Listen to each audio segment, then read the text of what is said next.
Welcome back, familiar to Northside LDN, and today we've got a press conference from Mikel Arteta as Arsenal prepare for the game tomorrow at 3 p.m. against Burnley, a game that we're expected to win. We must win, and it looks like it's going to be a very eventful Saturday, if I be completely honest. Obviously, Arsenal versus Burnley. You got Tottenham, Chelsea. That's a big game at 5:30.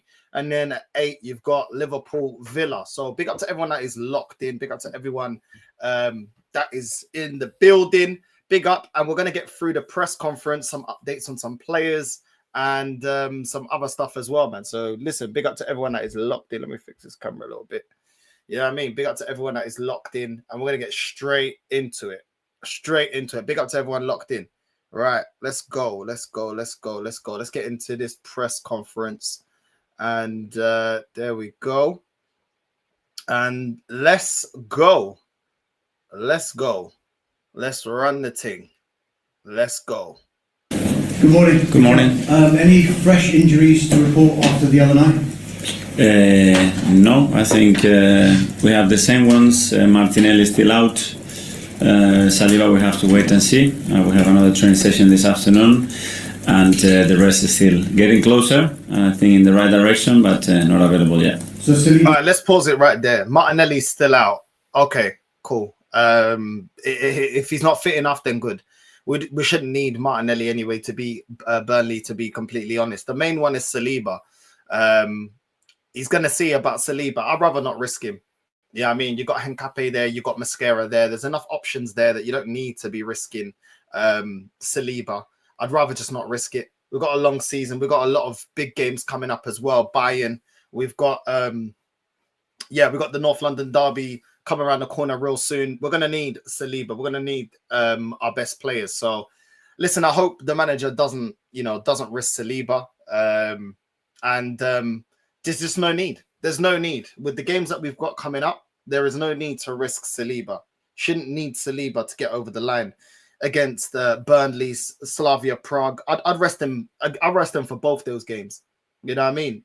Next Tuesday we got Slavia Prague. I'd rest Saliba for both games. There's absolutely no reason that we need Saliba to beat Burnley and Slavia Prague. Sunderland, even then, I'm still saying we still got enough in defense. You know what I mean? Do not rush him back. If he's not fit, do not rush him back, because after the Sunderland game, we've got the North London derby, and we will need Saliba for that game. We will need Saliba for that game. We don't know yet how good Henkape is. We don't know yet how good Mascara is. He's definitely started the season off well, but we don't know his level. Let's just keep it honest. Let's just be real and frank about the situation. So I would like to protect Saliba. Like I said, our next 3 games, we shouldn't need Saliba to get over the line. Martinelli as well, let him recover. He has been effective off the bench. Let's be honest about Martinelli. I know a lot of us have criticized Martinelli, and rightfully so. But at the same time, Martinelli is somebody coming off the bench that can affect games. Let's be fair to him. He's recovered some of his form this season after not being in great form in the last couple of seasons. So just rest both of them. We don't need Saliba or Martinelli for the upcoming games. Got a chance, but Martinelli, do you foresee how long he might be out for? No, we don't know yet, but I think this game is going to come too early for him. Just on those other 4... Cool, you don't know how long Martinelli's not going to be there. Cool. There's no need to risk him. We've got Dalman on good form. We've got Ethan as well, that scored the other day. So we've got some players there that can do a job and can contribute. Let's go. Like you mentioned, just Jesus, Odegaard, Madueke, Havertz. Have you got any updates on when they could be back? I would say weeks, and some of them pretty soon, hopefully, if they keep evolving the way they are doing. But difficult to put a game. You know that we have the international break, which is a 2-week break there. And after that, I think we'll have some back. I don't know if it's going to be all of them, some of them, but we'll be quite close by then. 8 wins. Cool. Don't risk them. Don't risk them. Don't risk Odegaard, any of them. I don't want any of these players getting re-injured. Big up to everyone in the chat. I don't want any of them. Mascara is good enough cover for Saliba. I agree. Big up, bro. You know what I mean? Don't risk them. There is absolutely no reason to risk them. Absolutely none. It's not like we've got games where we require them. So just rest them. We've got, that 3 weeks. You know what I mean? We've got international break.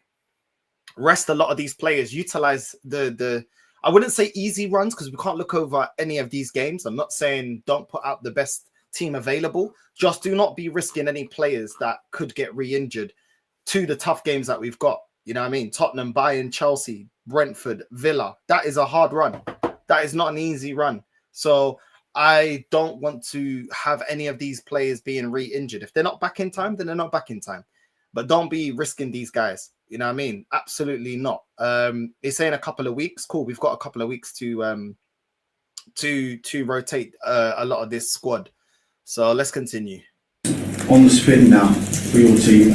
I'm guessing momentum is very, very difficult to build, but very easy to shatter in a way. Is that the message to your team, to keep the foot on the gas consistently? Yeah, and maintain the level of urgency, the concentration, the focus, the ambition that we are showing every game. And every game brings different challenges. Sometimes we have to be very patient. Some of the times we have to have a different approach. And the game against Burnley is going to be really tough. They are extremely well coached and also really well what is done with the club and with this team. It's formidable. And when you look at all the games that I see, 5 of those, the last games that they played, very, very tough team to beat. One thing he just said there, we need to approach each game differently and have different ways of playing. I would like to see that. I'd like to see a lot more of how we played against Atleti. I think we'll be able to beat most teams if we play with that kind of urgency. Another word that he used, urgency. So, listen, I agree, but let's see it out there on the pitch. Hopefully, we can keep up the good momentum. Hopefully, we can just keep getting win after win after win. Ultimately, it's all about getting the wins. Let's just be honest about it. It's all about getting the wins. It's all about getting over the line. That is the urgency that we need. Just keep winning games. I would like us to play, the goals that we scored against Brighton. I'd like to see that with the main team, some open play goals, some good passes in open play, and not just heavily reliant solely on set pieces. So hopefully you can mesh both, the way that we play with the second team, with the way that we play with the first team. And then I think would be a lot harder to be, predictable against other opposition and other teams and other managers. So hopefully he continues that. Let's continue. One of the 3 promoted teams. In the last 2 seasons, all 3 promoted teams have gone down. Currently, none of those 3 promoted teams are in the relegation zone. Can you put into context how competitive this particular Premier League is? Well, more than ever, I think the level is increasing year after year. Better structure, better organization, better decision making from clubs.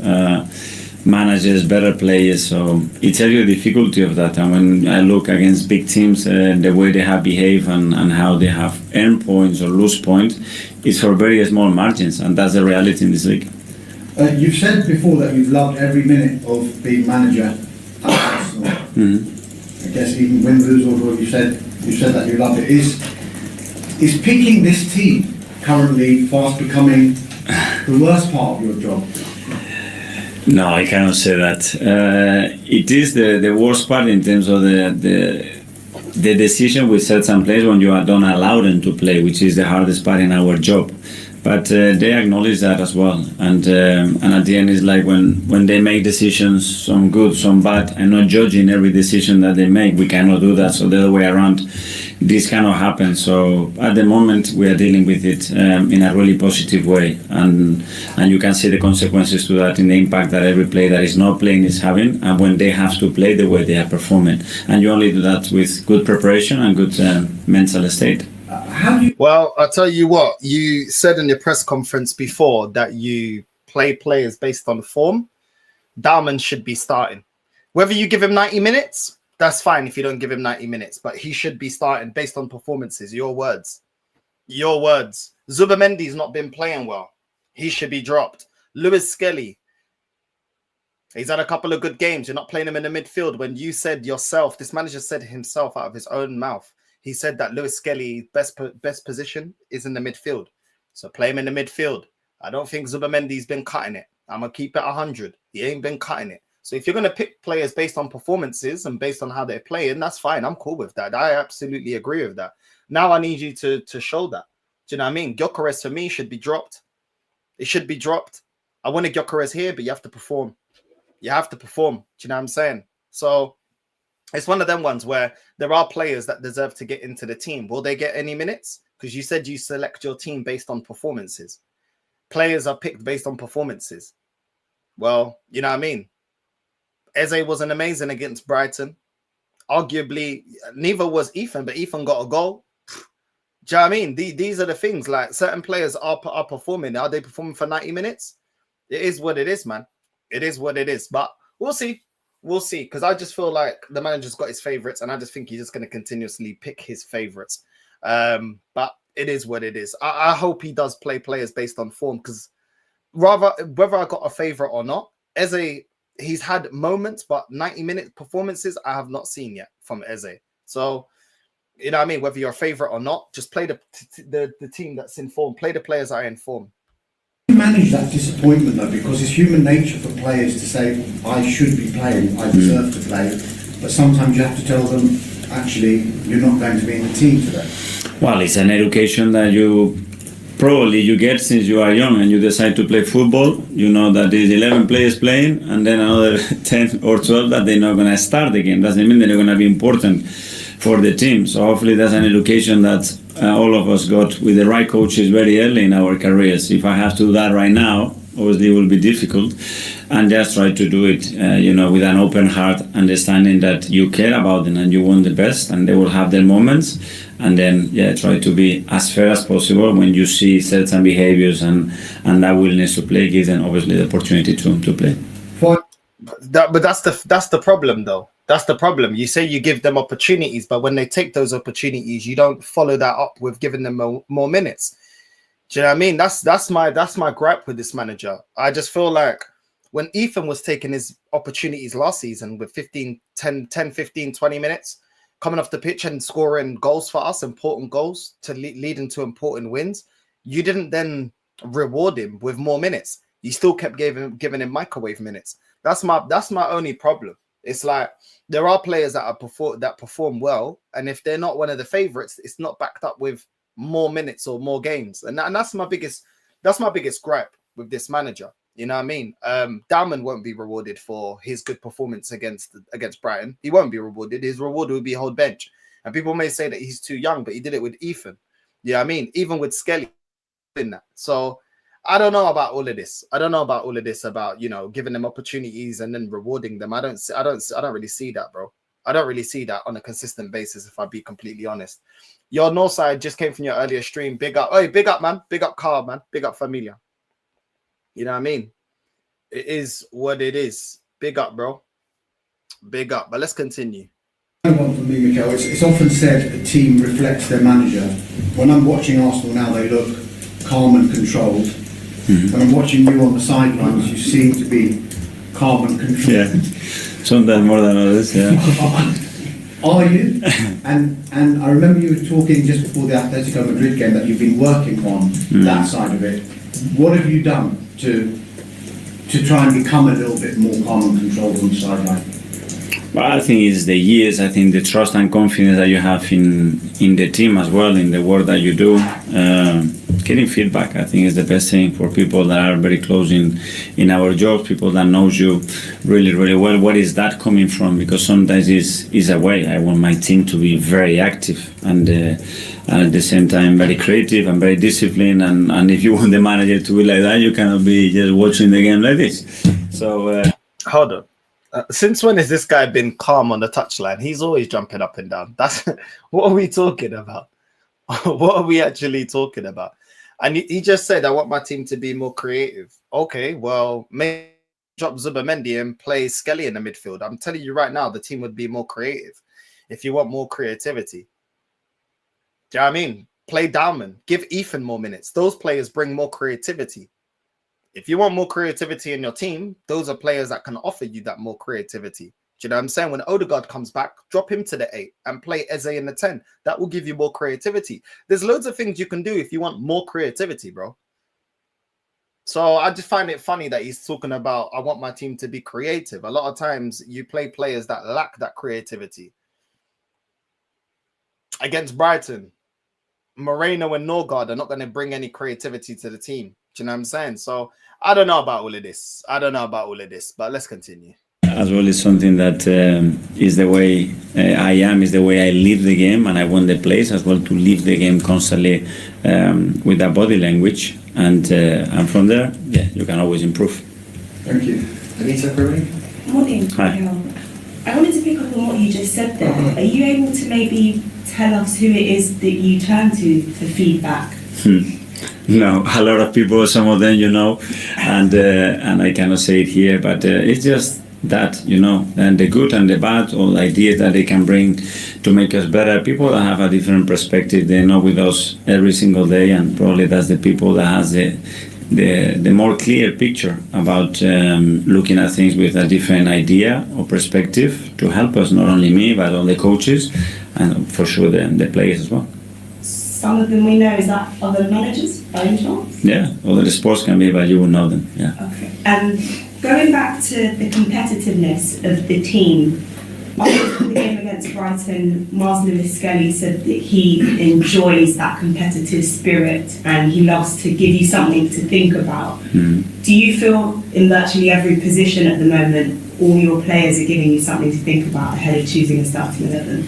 Well, that's what we want to create. If we want to get the best out of all of them, those standards have to be set in training. And if you don't have that in training, very difficult to replicate it during matches. So this is the balance between the competition and the cooperation between the players as well, to understand their role on the day and what they have to do. But I love that spirit. Scott Parker was also very complimentary about you. He said that it's an exceptional, well-oiled machine when it comes to talking about Arsenal. Do you feel the team is a well-oiled machine, or how far are they away from being that? Yeah, I think we are able to dominate a lot of aspects of the game. We can, of course, improve in many of them still, and that's a constant evolution as a team. But the more resources and the more things we can dominate throughout a game, especially in the Premier League, the better chance you have to win games. Thank you, Mr. Thank you. Very good, thank you. Funny, well-oiled machine.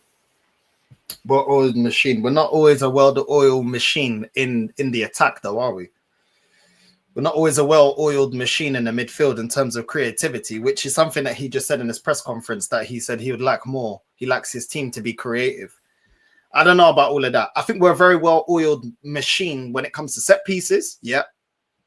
We're a very well-oiled machine when it comes to defending. Yeah, I'll give the team that 100%. 100%. But in other aspects of our game, there's a lot of things that we can improve. So I don't know about that. I think, Scott Parker's just trying to be nice. But at the end of the day, there's a lot about this team that could be a lot better in terms of a well-oiled machine. North, do you think that we might see Eze on the left against Burnley since Martinelli's injured? I feel like he would have one left wing option on the bench. Well, if Trossard's available, he's probably going to go with Trossard and continue Eze in the 10. Obviously, Odegaard's not back, so I don't see him. If he puts Eze on the left, then what? I don't see him putting Ethan as our starting 10. I don't really think he trusts Ethan like that. So I don't know. I think he'll probably play like a Trossard or something, bro. I don't really think he'll play Eze on the left. I think Eze on the left is when Odegaard's back, and Odegaard ain't back yet. So it is what it is. Oh, big up Gianni, man. Big up Gianni. Big up to everyone that's locked in, man. For training, man wants Mars Lewis Skelly, Ethan Diamond to challenge his favourites in training. Nothing changes with this, bro. I don't think they're not doing what they need to do in training. Obviously, I'm not privy to training, but I don't know. I take what this guy says with a pinch of salt, man. I take what this guy says with a pinch of salt. Because what he says and what he does a lot of times are two different things. And as we sit here right now, we don't know when your League Cup quarter-final with Crystal Palace is going to be played, because there is, to put it mildly, a pile up of fixtures. Not on Christmas Day, I think. It's not. Christmas Eve. Yeah? Okay. hopefully not. I was wondering if you could speak to me about where we've got to now regarding players and supporters, and how the amount of fixtures and how often they're coming is beginning to affect both players and supporters. Yeah. Well, every decision that we make in terms of a fixture has to be guided on two main things. I think players' welfare and then supporters. That's it. And the rest has to come very, very far away from that. And we should never forget that principle. That's the only thing I would say. Are we in a situation sometime soon, not now, but maybe in a season or two, if this continued in the amount of fixtures that big clubs are having to play, they may have to pull out of some competitions because they just can't fit all the games in? I hope we don't go. If we have that big piece of paper with those two principles there in front before we make any decision, all of us in our industry, we won't get there. If we don't and we just ignore that, then anything is possible. I thought we got a big enough squad. I thought we got a big enough squad. We got rotation. We got a lot of players there. Listen, let's not have any more excuses. You know what I mean? Let's not have any more excuses. At the end of the day, big clubs are going to play in all the competitions that they can. We're going to try and win what we can. There's enough players there to rotate. We've got rotation practically in every position. So I don't really want to hear it. You can give a lot more game time to players that have not been afforded as much game time. So I don't really want to hear this as an excuse. I'll be completely real. Brighton, we're coming into November. You're winning every game without conceding a goal. Other teams are inconsistent, let's put it that way, likes of Man City, likes of Liverpool. In terms of that, is this the perfect opportunity now for you and Arsenal to go and achieve what you want? It's a big opportunity what we have ahead of us, but we have to continue with that level of consistency, and we know how difficult that is. And tomorrow is going to be an extremely tough match for us, and we're going to have to again hit those performance levels to end the game. And finally, you've spoken about how difficult it is to pick the team and tell players when they're in the starting 11 and not in the starting 11. Two youngsters the other night you were beaming about, one making his debut, Max Down, what we've seen before. How difficult is it to tell youngsters, kids, when they've played and they've had that high, sorry, maybe you're not starting next game or you may not even be in the squad next? How difficult is that for you? Because you said the other night it was one of the proudest nights you had. Well, when you're delivering good news, it's so easy and it's so wonderful, and you get an incredible reaction. But you have to be prepared in our job to give all the kind of news and messages sometimes, and it is for the best for the team and maybe not for the best of the individual. But you never know, because some decisions that at the time you think they are not good for you, they become the best decision for your career. And I have experienced that myself. So take them, make the most out of them, and we'll see what happens next day.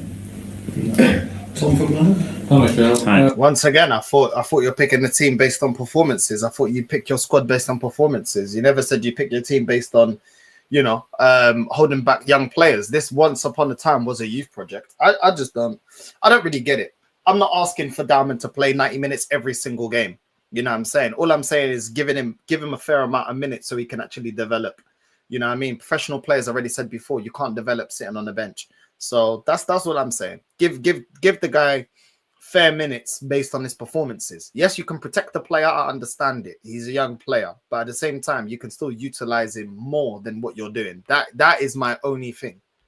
Miles spoke to our colleagues on Wednesday, and he used the word "our house" to describe the Emirates. I'm curious, is that something that you've kind of instilled culturally, or has that organically come from the players, that tag of the Emirates being our house? That's the way I feel it, hopefully the way they feel it as well. But to use that language, you really have to feel it. You have to feel that when you get there, your energy level. Why are we wasting the question on them saying it's our house? Can we just have some questions about the game? Like, why? It's irrelevant. It's irrelevant. It's a stadium. It's our stadium. Cool. We need to go there. We need to win. How are we going to beat Burnley? What are the tactics? You know what I'm saying? Why are we wasting a question on this? Your desire to defend your house, to threaten anybody that comes very close to that. It has to be your mindset, and if the players feeling that and our supporters feel that, I think we're going to be stronger. And when you now go away, as you do on Saturday, how does that messaging change, being in enemy territory, for instance? How does that change the wording, if you like, of what goes from our house to their house? Yeah, we go to a different territory. Obviously, we use a different language to that. But yeah, at the end, the purpose and what we want to achieve in the game is very similar. But the context changes because we are in a different situation. Simon, standard? What a great Just on question. The calendar and fixture issues. Rodri last season spoke quite passionately about players feeling they're at the point where they might have to strike to get their voices heard. Is that when you talk about anything is possible, your kind of fears that people aren't being listened to, take sort of extreme measures to get what it is? Hopefully not. If we look after the players' welfare and our supporters, I think we're never gonna get to that point. And that's it. And we have to close the window there. We cannot open that window. It has to be closed. It's our most precious value. We have the best league in the world, and we cannot just open any window for anything just to lose that, because we don't respect that and we forget what we are made of and what it makes this game and this league so special. And if we respect that, I'm sure we're going to be totally fine. Just on Nolly, Martin and Kai, you sounded pretty confident on them. That game after the international break, obviously the North London derby, is your hope that you can have the trio back for that? Yeah, I'm excited because they are tremendous players. I see them work every single day, how desperate they are to be part of the team, the huge boost that is going to be for the squad to have. And those players, again, available after such a long time. So really happy that I think it's going to be very soon. There you go. Madueke, Havertz and Odegaard back for the North London derby. I reckon he's going to dash Odegaard straight back into the team. That's his favourite. He loves up Odegaard. I think Havertz is going to walk straight back into the team. Madueke might be a different case. I think he's going to probably put Eze on the left when Martin comes back. And Gyökeres, if he's not firing up until then I think he's going to play Havertz. Even then, I still think he's going to drop Havertz. Gyökeres. I think he's going to drop Gyökeres regardless. I think he's given him enough rope to hang himself, I think, in my opinion, in terms of the manager being out of favour with the manager. I don't think he really wanted Gyökeres. The way he plays doesn't seem like that is the type of striker that he personally wanted. So I think he's just going to drop Havertz as our main striker. Odegaard's going to go in as a number 10 and then move Eze to the left. That's what I think. That's what I think he's going to end up doing, unless Gyökeres goes on a mad run up until then. He's got a lot of games that he can score, to be fair. Obviously Burnley, Slavia Prague, Sunderland. If he's able to put a run of 3 games in form, then I don't think the manager has the power. Well, he has got the power, but he's going to be very heavily criticised if then he drops Gyökeres against Spurs. But I don't really see it happening at the moment. I think a lot of things are going wrong with Gyökeres, our playing style, his confidence, his adjustment to the league. And I think, yeah, Madueke, I don't think walks straight back in, but Havertz and Odegaard, I think as soon as they're available, he's going to walk them straight back in to this team. And I don't think that's going to be necessarily a good thing. You know what I mean? I know Havertz will get us a little bit more control in terms of, passing the ball around. He's a lot better than that than Gyökeres, but he's still very frustrated in front of goal. Hence why everybody was calling for a clinical striker. Odegaard, I don't think is as good as Eze. And I don't know, man. Odegaard had 2 shoulder injuries this season already. I don't think this guy's going to be coming back and cooking, especially straight back from another injury.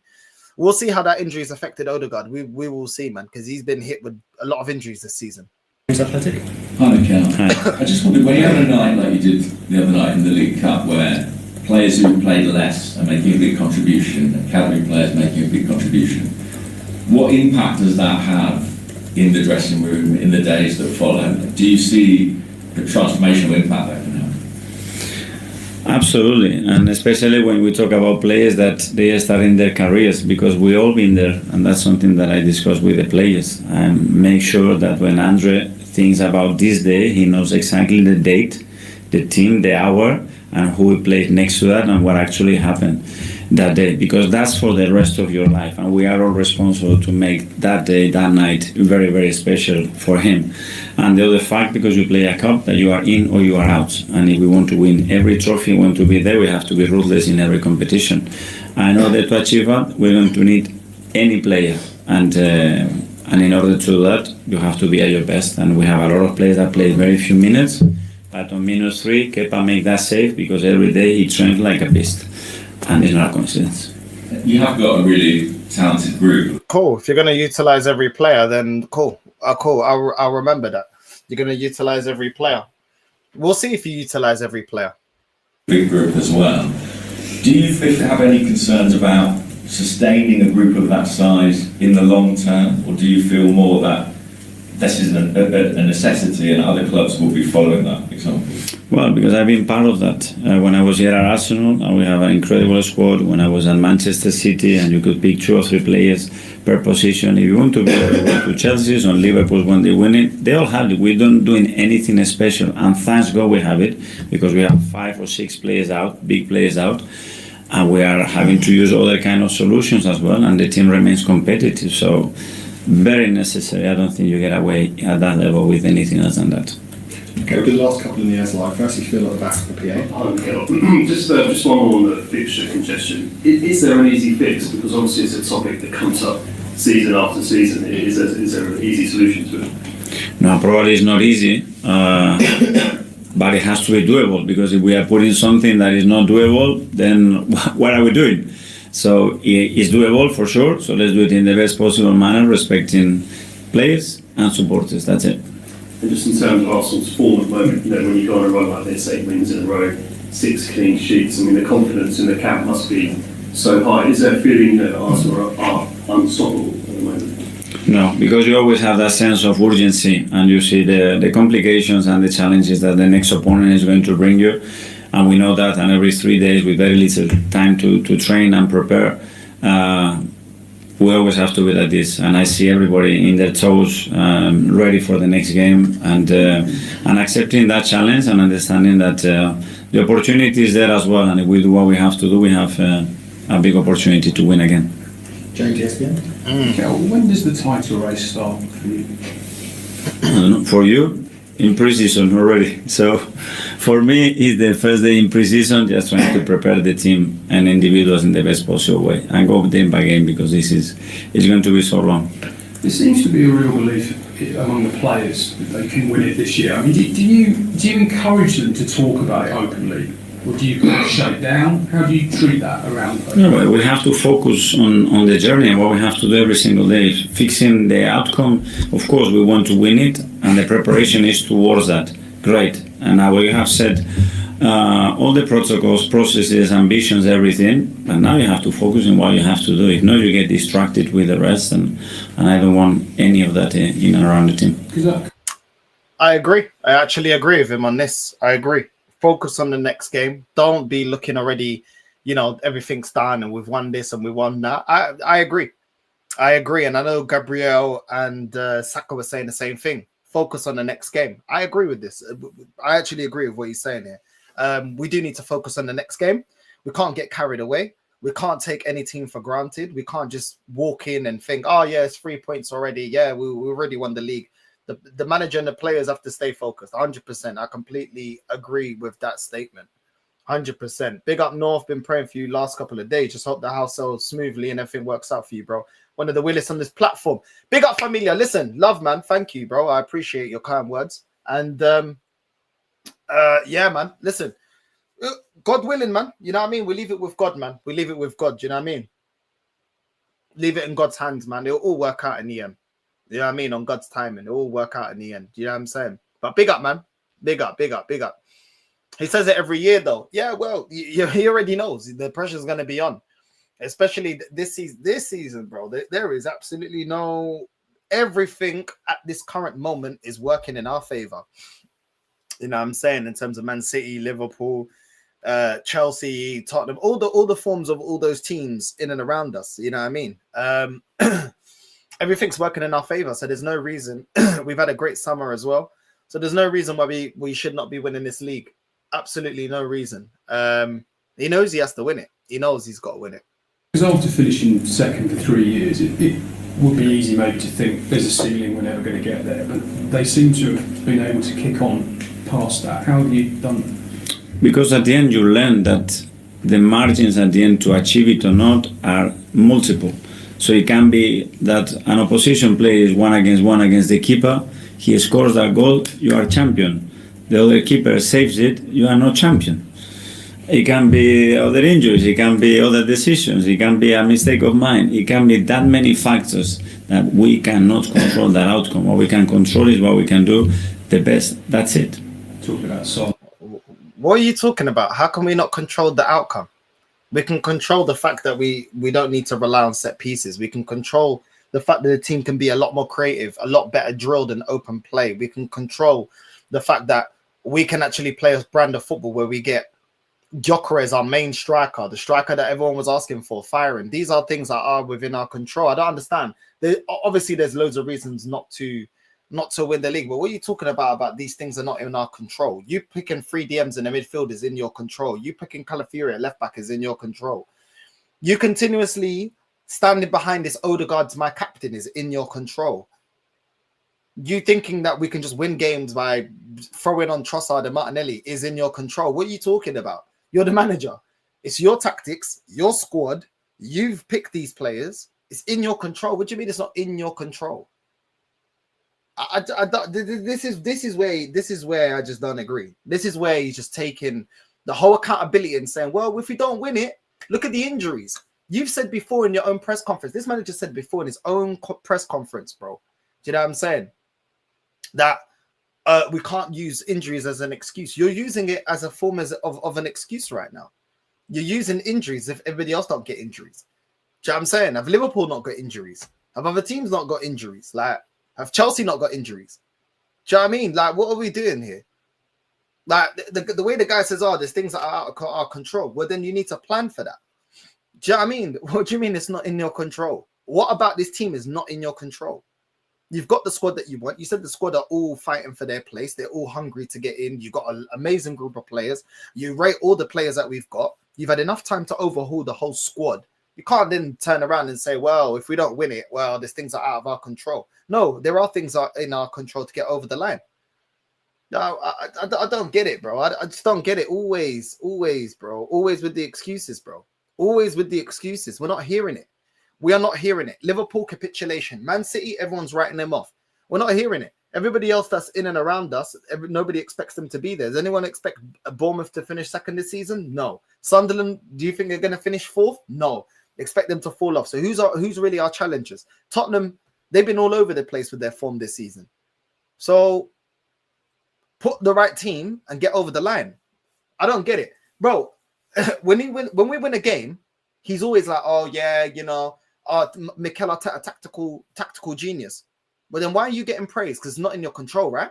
It can't be not in your control when it goes wrong, but it's in your control when it goes right. When we win a game, you get all the applaudits that, oh, you're an amazing coach. You did this, you did that from this fan base. Oh, look at the way we cooked Real Madrid. Look at the way we cooked Atleti. Look at the way we won this game and that game. What are we doing?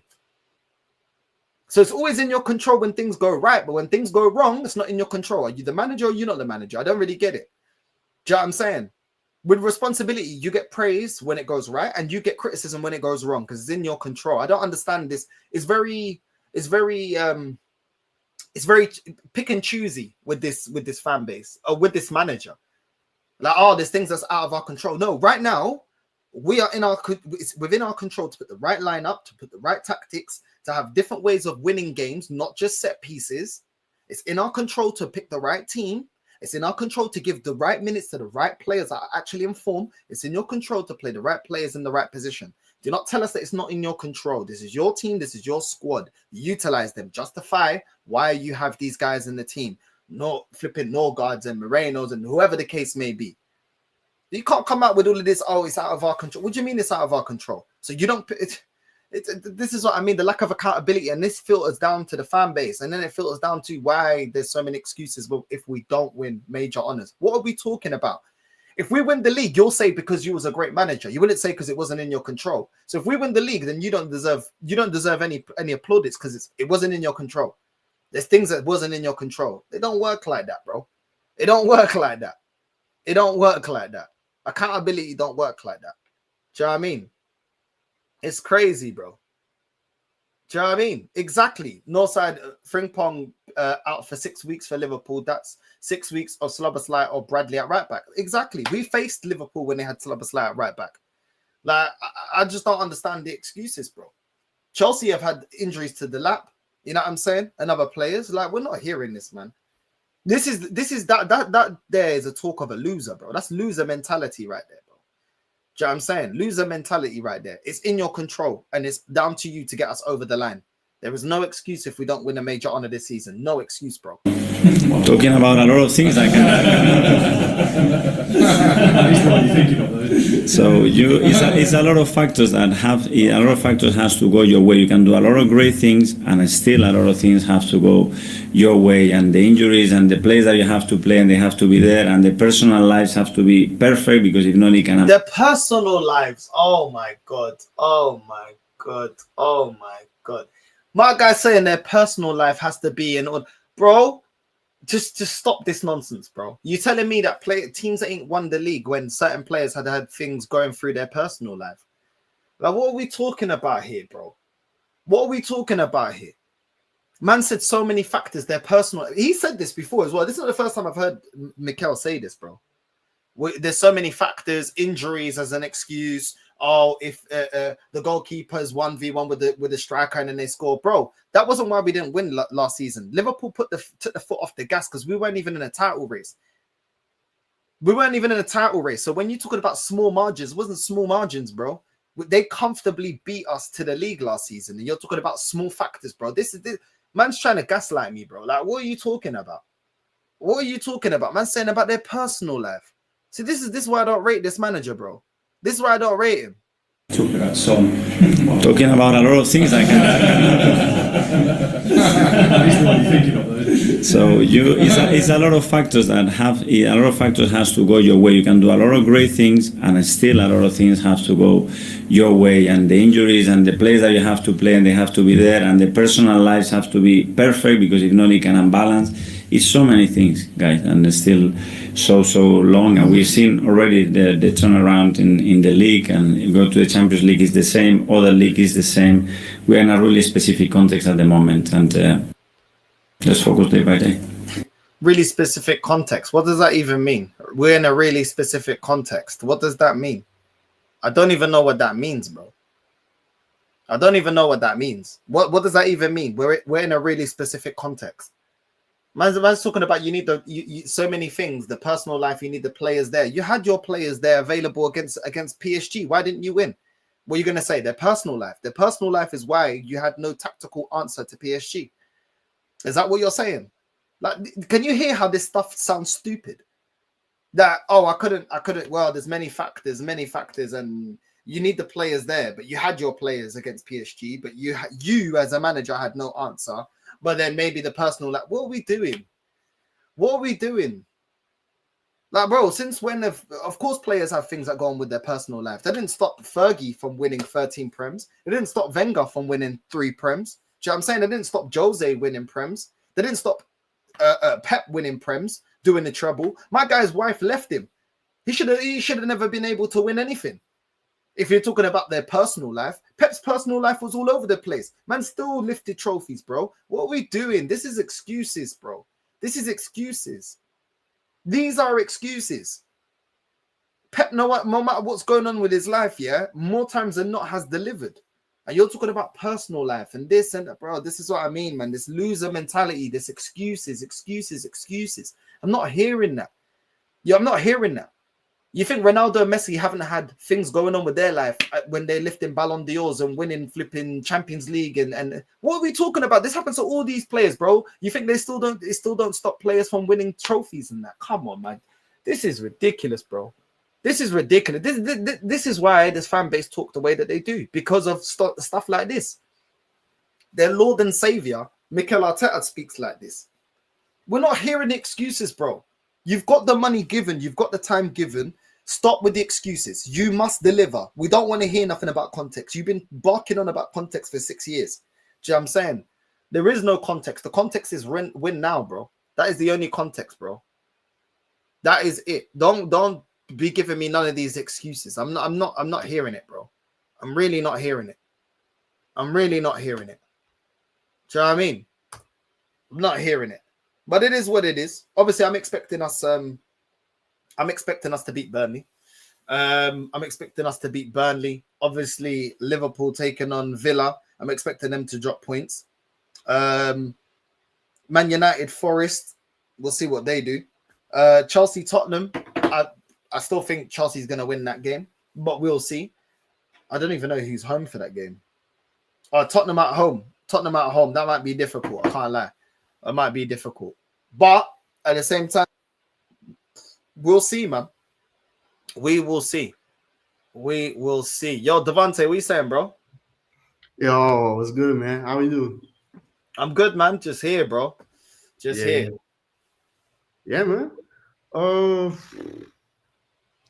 mean, I didn't see your reaction to the game against Brighton. What were your thoughts actually about the game? Oh, my thoughts against Brighton. We were absolutely horrendous in the first half, and then in the second half, we stepped it up. I think the way that we scored our goals were really good. I think Ethan's goal was good. Saka's goal was good. Great run from Timber. Very few players really turned up though. Our overall performance wasn't that great. Dalman, for me, man of the match. Kepa had a very good game, to be fair to him. Kept us in it in the first half. And then Hincapié stepped up in the second half. And that was really my analysis, bro. Like overall, it wasn't great, but we scored some good goals. Yeah, I agree. I was more impressed with Max Dalman of all people. Like Max Dalman he was killing it. If we talk about somebody that deserves minutes against Burnley, Max Dalman, bro. Max Dalman. That guy. I sometimes forget he's only like 15 years old, man. That motherfucker is Jesus, dog. What a player that's gonna be. If everything turns out to be what we expect him to be, then man, that Max Dalman is a gem. Wow. What a player. I don't see our next couple of matches. I don't see why Dalman can't get a good amount of minutes. You know what I mean? Burnley, Slavia, Prague, and Sunderland. I don't see why he shouldn't be getting more minutes and keeping up that good momentum. But you know, this manager, bro, we've seen this with Ethan when Ethan was performing in the cup games. He got microwave minutes, bro. So I don't think he favors him, bro. I think he's going to continue with Trossard and Martinelli. That's his trusted guys. Trossard, Martinelli on the wings, and Odegaard. You already know when he comes back, he's going to walk straight back in for that North London derby. Man, I don't really see him heavily rotating. That's a problem with this manager, man. Like when you see performances like that from Dalman and even Lewis Skelly and Hincapié, next game they're going to be on the bench.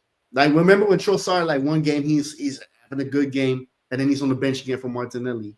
He always does that, man. He needs to we're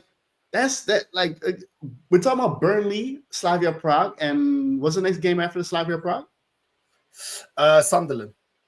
Those are games where Lewis Skelly and Nwaneri and Dalman should get minutes. Like with all due respect, though, Sunderland, of course, now they're in the top 4, but it's just because the competition hasn't been really good. We don't know if Sunderland is going to keep up the momentum for them to be even still in the top 4. I mean, kudos to Sunderland, though. That is a surprise to me that they even second. I thought it would be like still the bottom. So, but still, then Arsenal, they're fourth now. Yeah, fourth. So Arsenal should, at the level that we're playing at this season, the Dalman should get minutes against Sunderland. I don't see why not. Saka, like we should save Saka for the big games now. Like save him for Spurs in a few weeks, or another Champions League heavy hitter we're gonna face in a round, so something like that. You know, Dalman deserves minutes, and Nwaneri as well. Like I don't see why it cannot happen, but of course we know that this manager just doesn't trust his bench. Meanwhile, this is a bench I would say that is quite good. This bench to me is looking like it can do something, right? We got creativity off the bench with Dalman and Nwaneri. Even Lewis Skelly can be creative. We got solid defenders, Mosquera and Hincapié. So I don't see why he should be fearing of, he cannot trust his bench. But this guy got trust issues like Drake. You know, that's for sure. That's a trust issues like Drake. The thing is, he's gonna be relying on these guys sooner or later anyway. So you might as well just give them minutes now. Because I feel like to the crunch end of the season, he's gonna be throwing on Ethan. He's gonna be throwing on Max Dalman. He's gonna be throwing on Lewis Skelly. Do you know what I mean? So you might as well get them, some minutes now and getting them used to the team. And you know Arteta, man, he throws the kitchen sink at it when it's crunch end of the season. But I just think he's going to keep them on ice and not really played him too much. I mean, Lewis Skelly, he's got a bit more of a chance of breaking into the team because of Calafiori. I already know that capitulation is going to be coming soon. But Ethan and Dowman, they're in the positions of a lot of favourites. I just don't see them getting enough minutes. You know what I mean? It doesn't matter how Saka plays. He won't get minutes. I know he scored the other day, but even when he was in bad form, he doesn't get dropped. You know what I mean? Yeah. Odegaard is undroppable because he's the captain. So it's just one of those ones, man. It is what it is, man. We're not going to see what we want to see with this manager. He's going to die on this hill of, I've got my favourites and that's it, you know?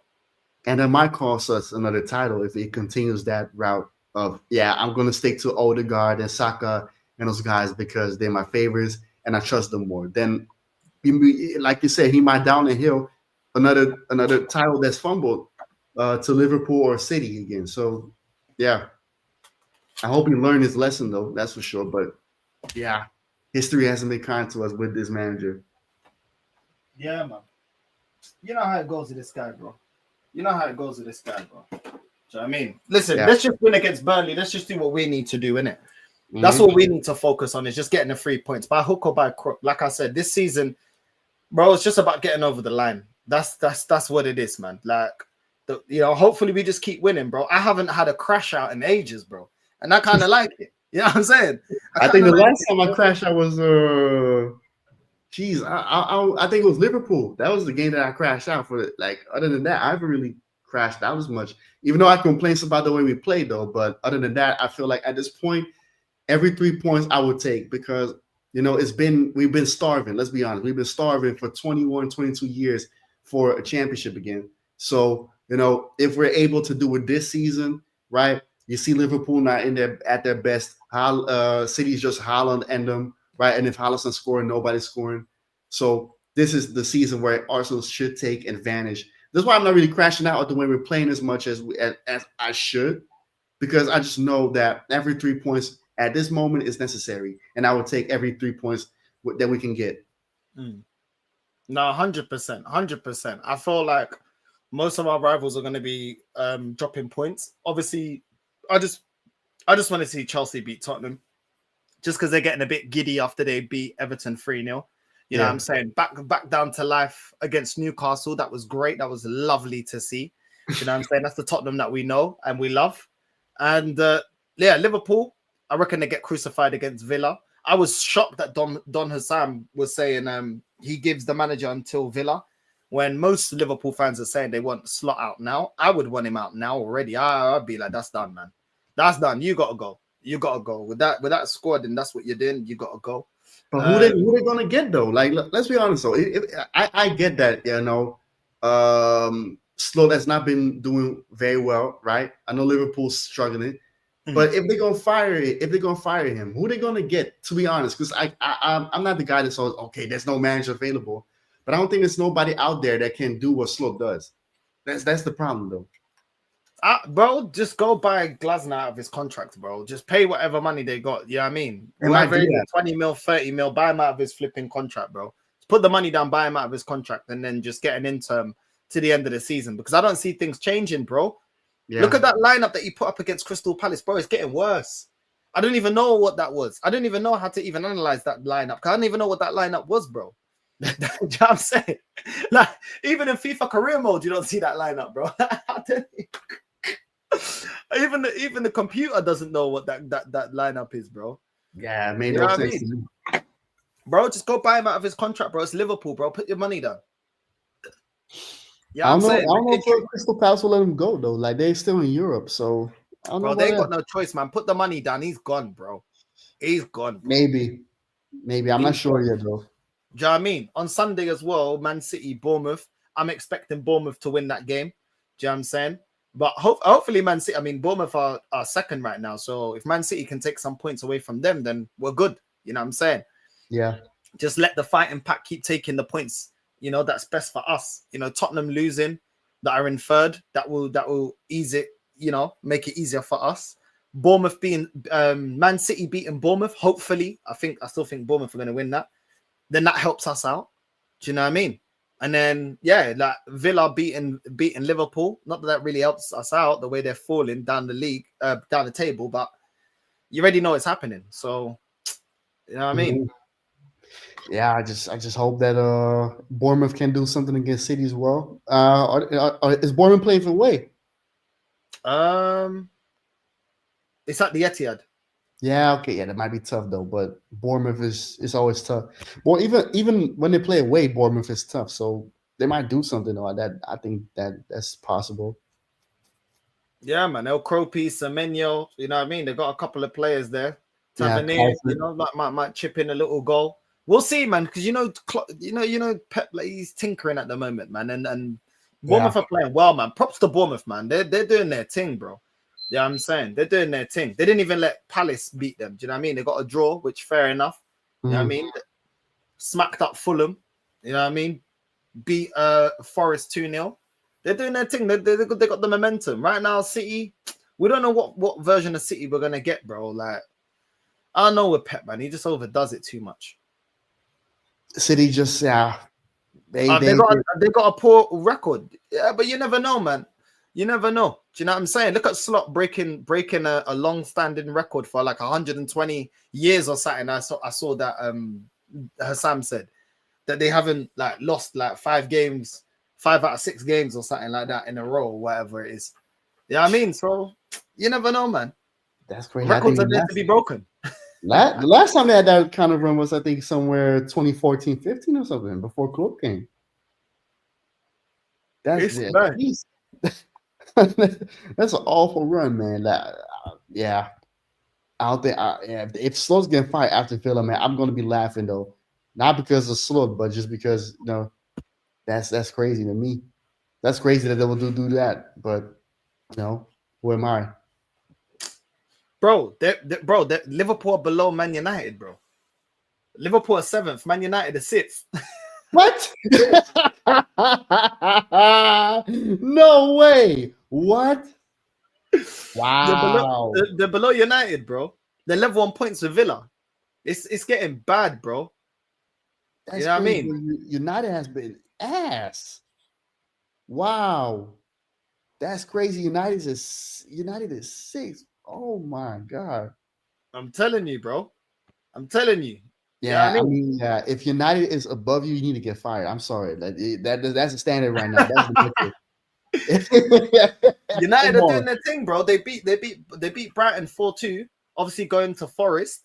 You know what I mean? Yeah. Forest ain't doing good right now, so I'm expecting United to win that game. I reckon Man United beat Forest, and then they go. Okay, let me give United credit though, because they've been playing very well, right? It's been about time, to be honest. Though they should have been playing well, but looks like Amorim has found the key, I guess. But we'll see, man. We'll see. Not getting my hopes up. Yeah, he's getting a couple of results, but this is what I'm saying. The table's looking mad. I know it's early on in the season, but it's like, bro, it's just showing how poor it is, bro. Like literally, like when you look at it, United above Liverpool. Yeah, I mean United are level on points with City, bro. Yeah, Man United on 16 points, City on 16 points as well. That's crazy. I don't know. I don't understand, because United has been so bad. I swear. I thought they lost more than they won. Yeah, look, but bro, Bournemouth are only two. Bournemouth are what? They're only 2 points above United and Liverpool, bro, and City. No, sorry, they're above. Bournemouth are 2 points above Man United and City. They're only a point above Sunderland and Spurs. I don't understand it. I don't get it, but it's true. So it's looking not crazy. much I can say about it. It's looking crazy, bro. Good evening, bro. When they started, they wanted some Villa fans were calling for Unai Emery to go, bro, because they were further down the table, but now they're 8th, bro. Yeah, they had a rough start. Villa had a very rough start. I was surprised Villa he didn't get fired yet, but looks like they're doing good again. Yeah, bro. It's mad right now. It's mad right now for these lot. You know what I mean? The league table is looking crazy. I can't even lie. It's looking crazy. What are you saying, Johnny, man? Nothing much, man. Just driving home from work. What's going on with you guys? Nah, literally just looking at tomorrow's games, man. Looking at the table and then looking at tomorrow's games, man. It's. I think a lot of results are going to go our way this weekend as well. We just need to do our job, which I expect us to do against Burnley. To be fair. Yeah.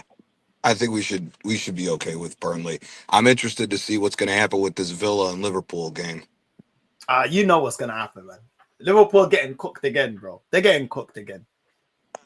In a way, I hope so, and in a way, I don't. I honestly hope for a draw in that one because I think Villa's a lot better of a team than what a lot of people think, and I think if they get hot, I don't want a coach like Emery trying to chase us down. Yeah, there's a lot of points in between us, but anything can happen.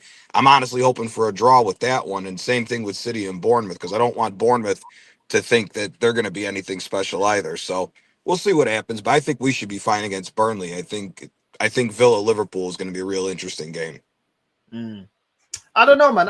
I'll be real. When it comes to like league titles and that, I don't fear Unai like that. You know what I mean? If he's chasing you down in the cups, that's when you got a problem.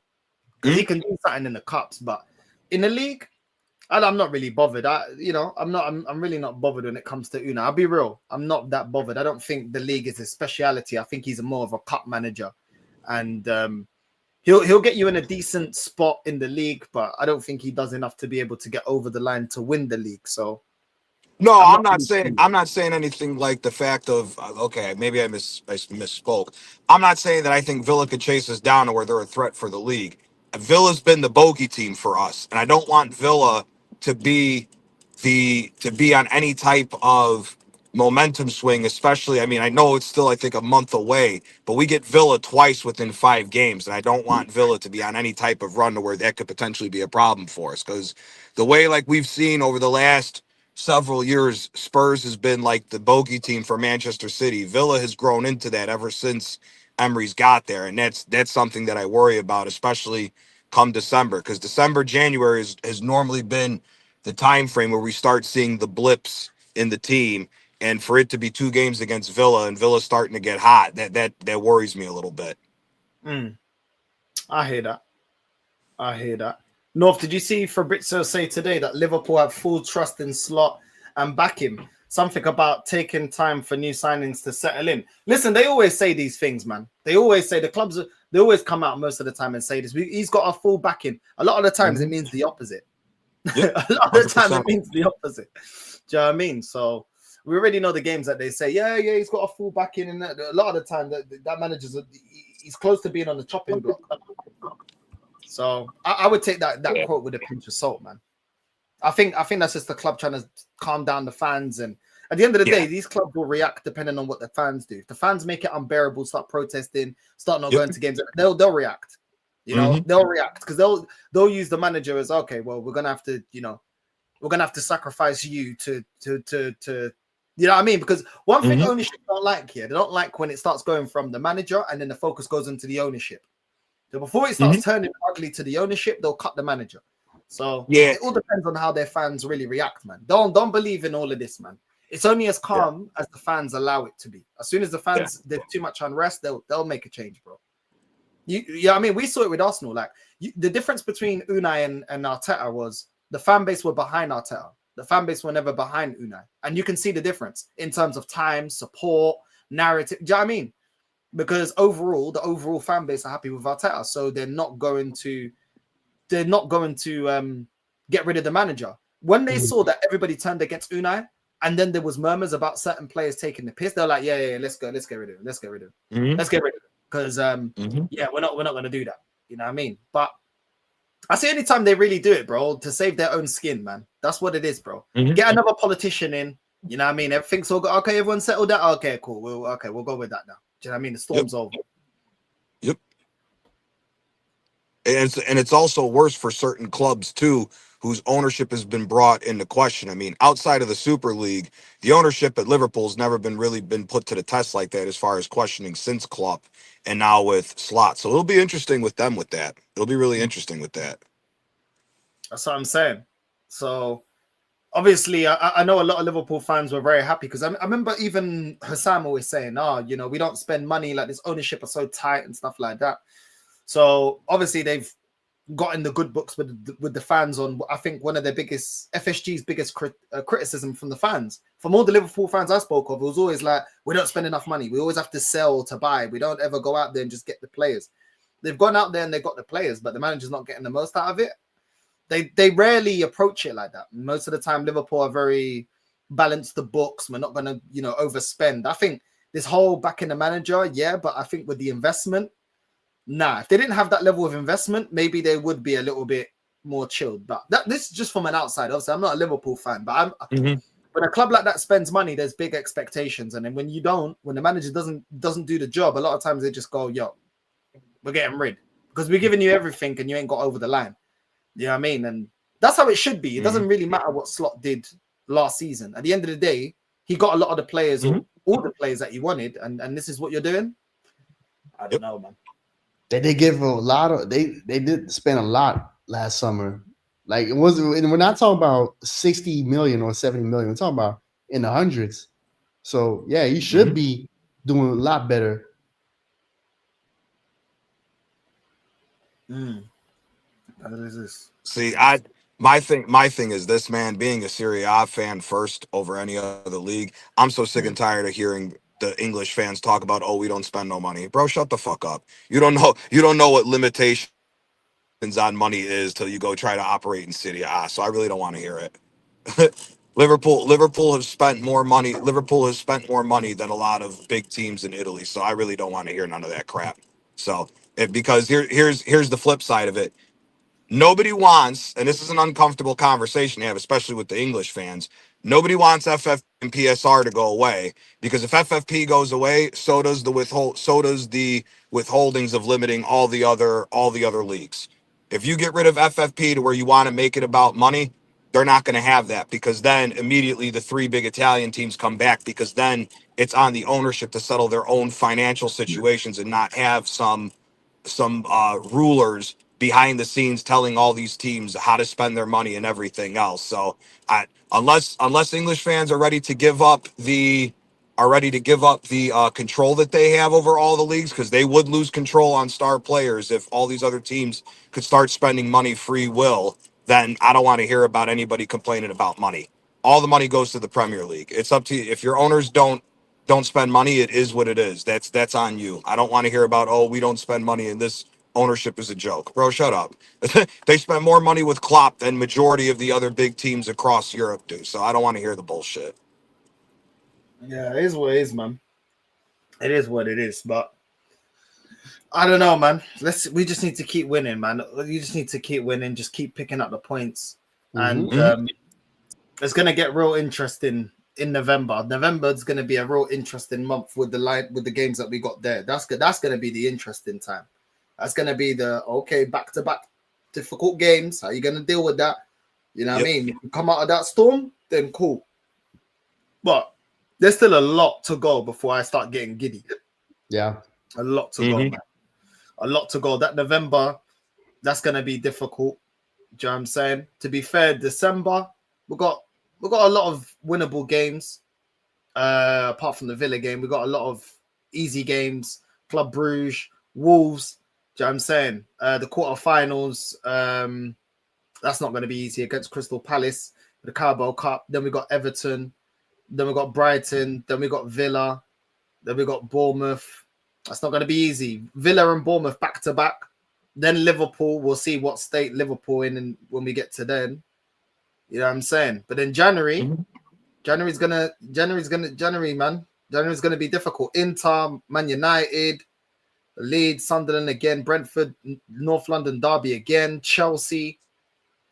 Some difficult games, man. Some difficult games. We got Liverpool in December. Difficult games, bro. Huh?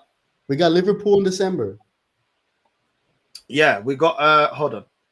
We got Liverpool. I think Liverpool's January. January. Oh, January. Yeah. Oh, Yeah. I thought it was End of December we got Villa, and then January we got Bournemouth, Liverpool, Forest, Inter, Man United. It's like we got these little clusterfucks of like back-to-back hard games. You know what I'm saying? Yeah. So, we can't take Man United for jokers, bro, because they're so far as it currently stands, they're on decent form, and it wasn't even the first game of the season. Let's not forget that. That wasn't a game where we blitzed them. No, but at home we should be doing something though, and it's January, so we don't know what form they'll be in. They'll probably maybe suck again or be as good as now, so we don't know yet. Yeah, man. Yeah. Yeah, we need to get through that little November patch, man. That tough November patch going into December. Yeah, we need to be 23rd of November to the 6th of December. We got some difficult games there. We got some difficult Tottenham, Bayern, Chelsea, Brentford, Villa. That ain't gonna be easy. That ain't gonna be easy. Let's see how Super Mick handles that. You know what I mean? Hopefully goes through that in flying colors, but we will see. We will see. The only good thing for us though is that the rest of the league really is playing like shit. The rest of the league is so inconsistent. It's right now it's looking a very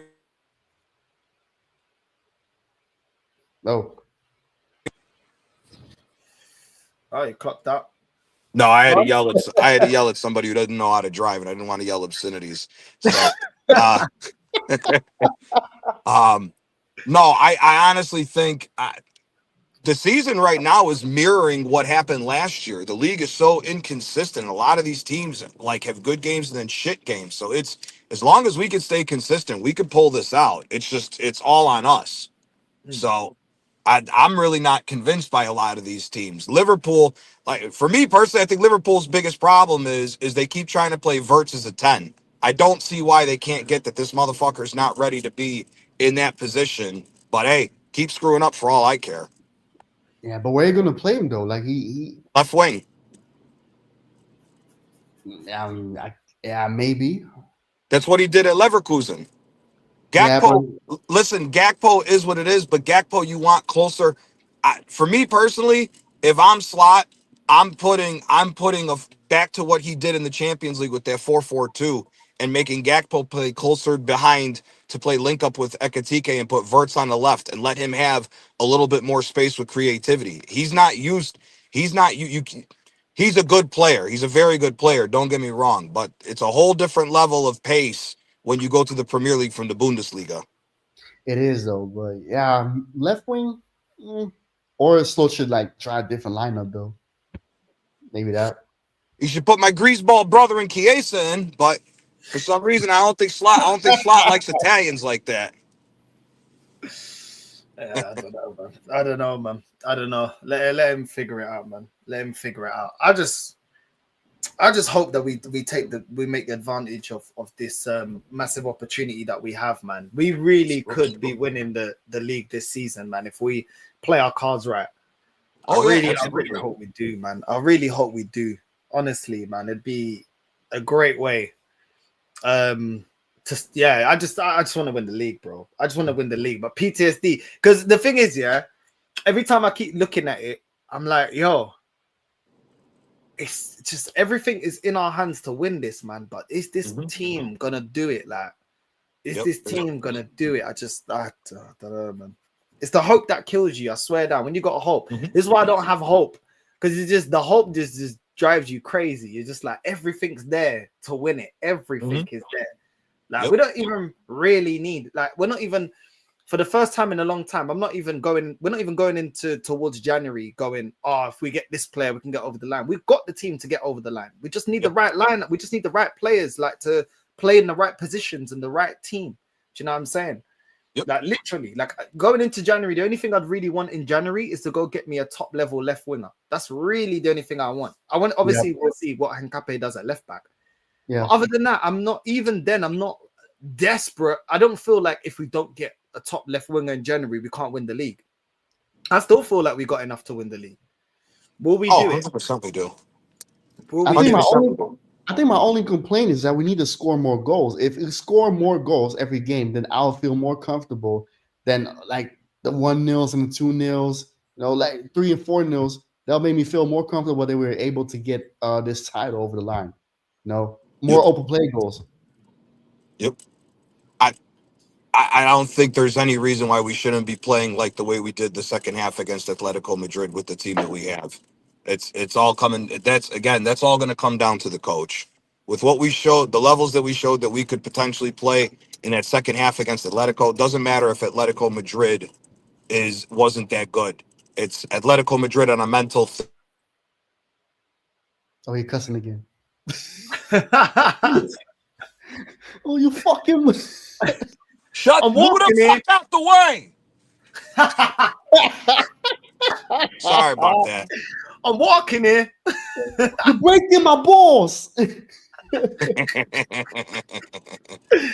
Oh my days. What's the matter with you?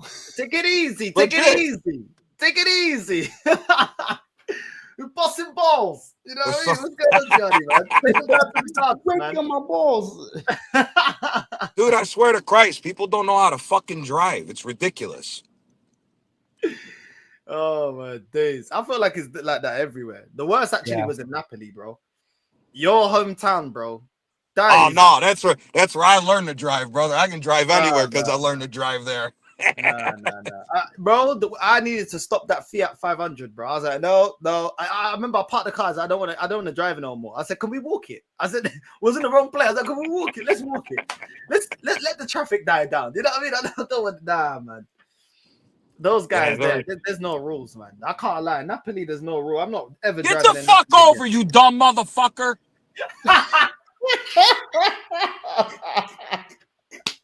Oh, don't look at me fucking crazy. Get the fuck out of the middle of the street, you stupid fuck.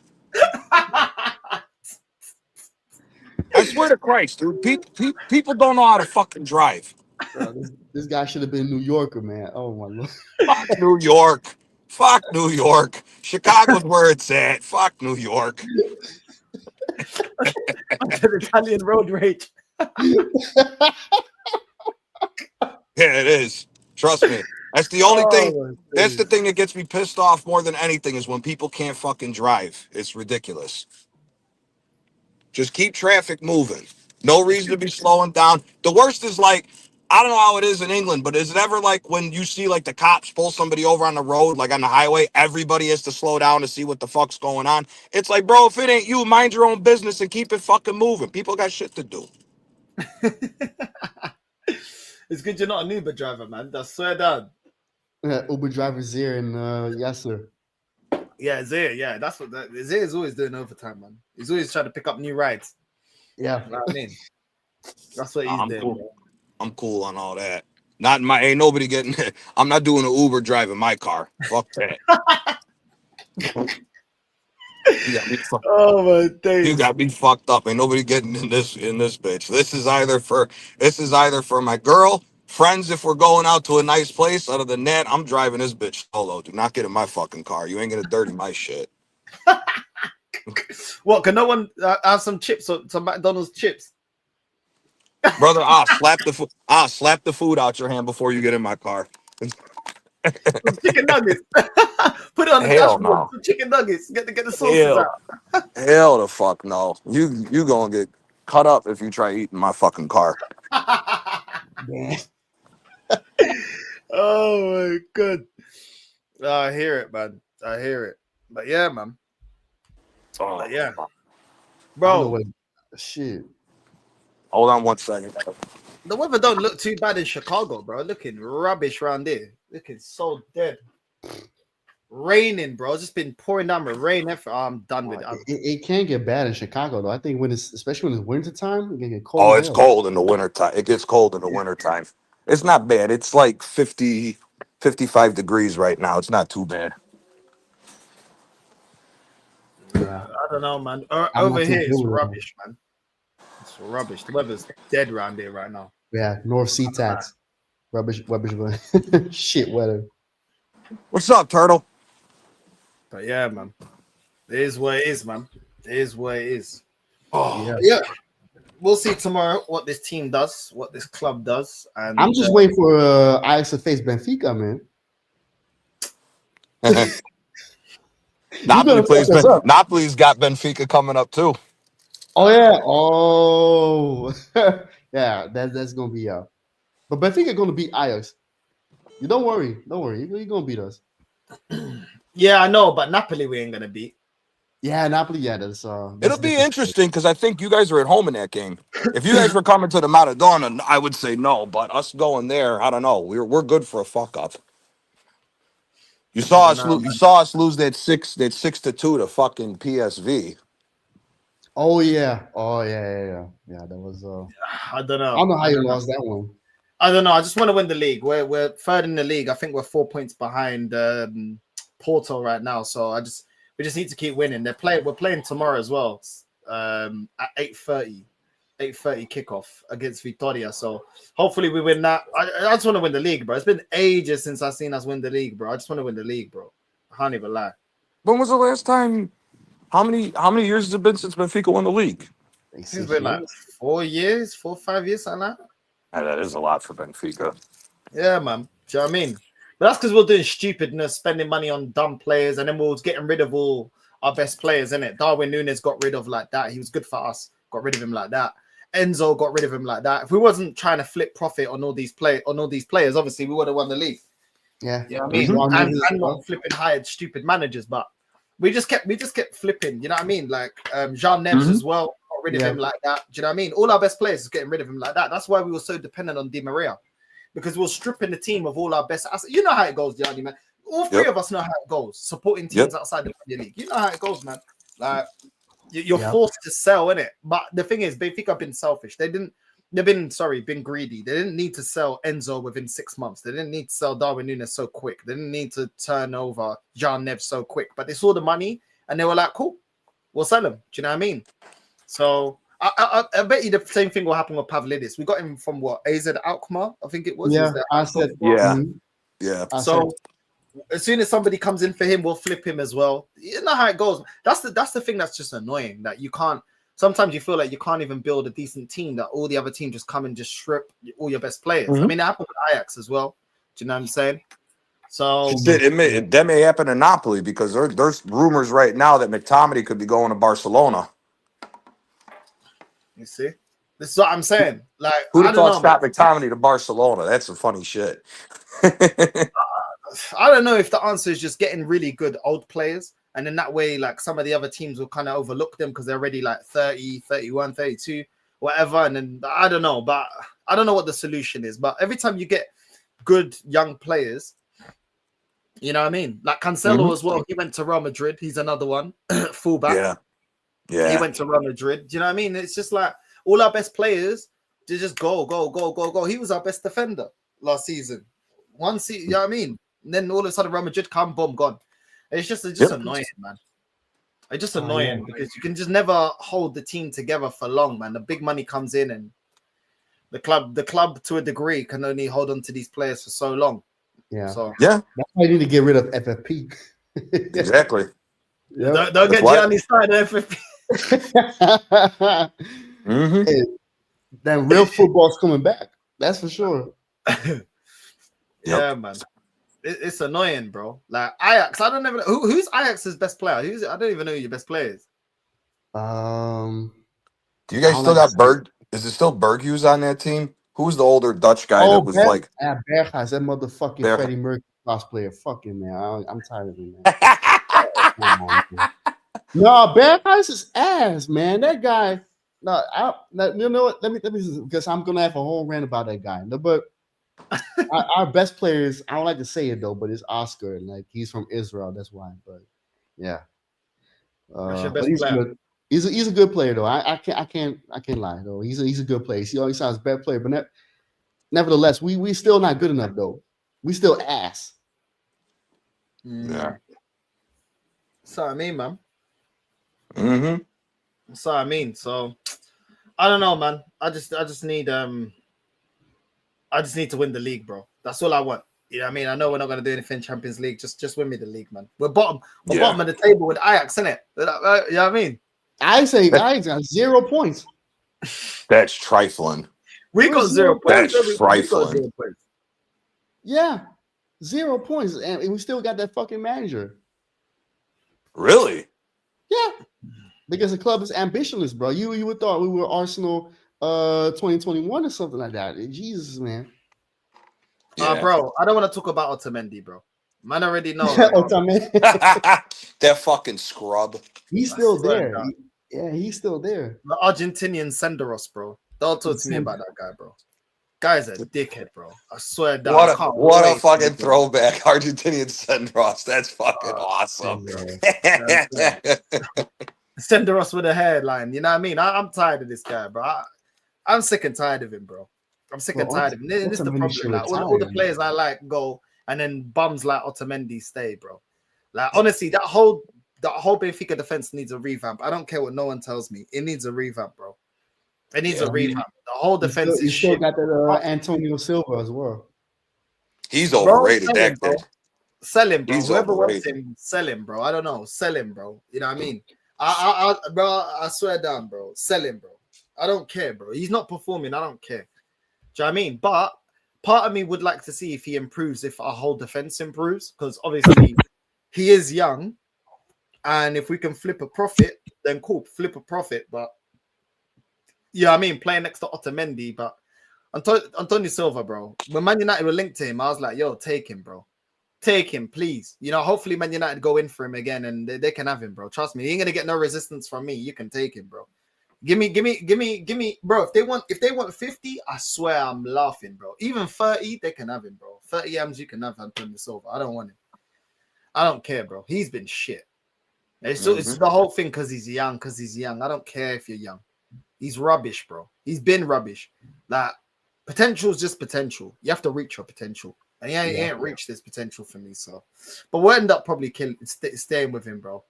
But I don't know, man. I don't know. And he also got what's the guy again? Araujo? Thomas Araujo? He's another one, bro. He's another one, bro. He's another one, bro. Do you know what I mean? He's up and down with his performances. Sometimes okay, sometimes maybe good, sometimes maybe shit. You know what I'm saying? That's it, bro. That's what he should say at the back of his shirt. Sometimes maybe good, sometimes maybe shit. You know what I mean? That's it. That's it, bro. Nah, that's what he needs, bro. That's what he needs. Yeah, but that team is still good enough to beat Ajax though when y'all face us in a few weeks. Trust me. Yeah, but your Ajax fans will get on bullshit. I remember, was it them that stormed the fucking gate? Yep. One time it was them. Yeah. See, I like that type of shit because it takes away that the Napoli fans aren't the only crazy ones out here. Yeah, but they should do that now. Then now the F side is quiet because our manager's good with the F side, so they quiet now. Okay. I mean, bro. They should have said that for this season, not for 2 seasons ago. But yeah. We're stuck now, man. But yeah, what do you think we're gonna? I think we should beat Burnley 3-4-0, in my opinion. I'm gonna say 3-1. I'll say 2-0. I'll say 2-0. I think we'll probably beat them 2-0. Yeah, it might be another 2-0, but I think 3-1 though. Like it was some sloppy goal from Burnley, and then yeah, man. But we'll see, man. We will see. Big up to everyone that's locked in, and we're gonna redirect to Lee Northside Raid on the way in, and we're out. Love.